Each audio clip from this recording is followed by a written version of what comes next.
ایک شخص اللہ کا فرما بردار ہے اور دوسرا اللہ کا نافرمان ہے۔ دونوں مچھلی کا شکار کرنے جاتے ہیں۔ ایک اپنے بتوں کا نام لیتا ہے اور جال پھینکتا ہے، اس کے جال میں مچھلیاں آتی ہیں، اور دوسرا اللہ کا نام لیتا ہے اور جال پھینکتا ہے، اس کے جال میں کچھ نہیں آتا۔ کوشش کرتے کرتے شام ہو جاتی ہے۔ وہ اللہ کا نافرمان غیر اللہ کا پکارنے والا اپنی مچھلیوں کا تھیلا بھر کر لاتا ہے، اور یہ اللہ کا ماننے والا اپنا تھیلا خالی لے کر آتا ہے۔ اللہ کا فرشتہ غمگین ہوتا ہے اور عرض کرتا ہے کہ اے اللہ، وہ تیرا نام لینے والا خالی ہاتھ آ رہا ہے، اور تیرے دشمنوں کا نام لینے والا مچھلیوں سے بھرا ہوا تھیلا لا رہا ہے۔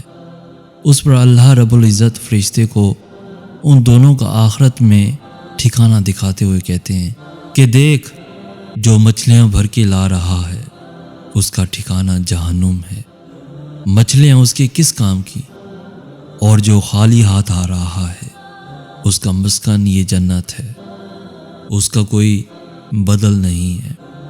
جیسے ہم کہتے ہیں کہ وہ اتنے نافرمان ہیں لیکن پھر بھی مزے کر رہے ہیں، اور یہ اتنے فرمانبردار ہیں پھر بھی تکلیفوں میں مبتلا ہیں۔ ارے اللہ کے ہاں مقبولیت اور پسندیدگی کا معیار کچھ اور ہے، وہ حکیم ذات ہے، حکیم ذات۔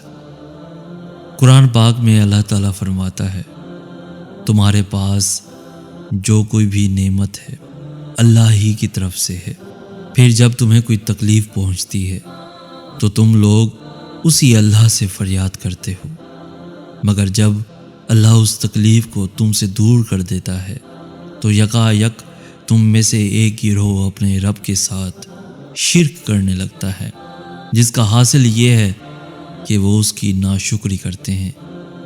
جو کچھ ہم نے انہیں دے رکھا ہے، اچھا چند روزہ زندگی کے مزے کر لو، ان قریب تمہیں معلوم ہو جائے گا، ان قریب تمہیں معلوم ہو جائے گا۔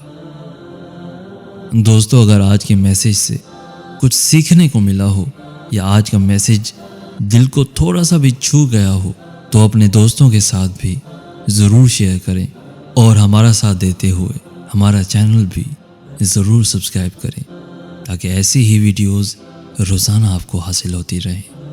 جزاک اللہ، شکریہ۔